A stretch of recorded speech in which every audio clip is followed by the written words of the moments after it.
A plus B, syllabe, C, métaphore, grammaire, W, hypothèse, oxymore. Sache que ça se cache, et cache que ça ne se sache, Y et Z. Ne craignons pas d'être un peu puriste, à bon escient du moins. Je n'aime pas, mais alors pas du tout, que l'on galvaude la majuscule. Et je m'agace de lire, comme je viens de le faire dans un avion, votre gilet de sauvetage se trouve sous votre fauteuil. Il s'agit d'un anglicisme, certes typographique, mais néanmoins pervers. Dans les inscriptions, les titres d'œuvres, la langue anglaise place une majuscule à l'initiale de chacun des noms et des adjectifs.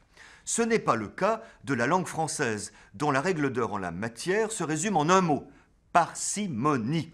Nous tenons la majuscule pour une marque de déférence dont il ne faut pas abuser. Prenez l'exemple des titres. En français, on orne d'une majuscule le premier mot seulement, quel qu'il soit.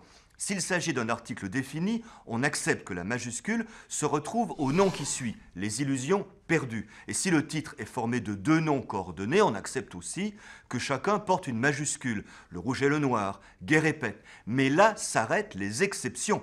En français, les inscriptions, les titres sont des phrases comme les autres. Un long dimanche de fiançailles, votre gilet de sauvetage se trouve sous votre fauteuil. La typographie n'est pas neutre. Il convient de respecter les règles et la valeur. Sinon, la phrase que vous écrirez ressemblera à de l'anglais, mais mal traduit. A plus B, syllabe, C, métaphore, grammaire, W, hypothèse, oxymore, Y et Z.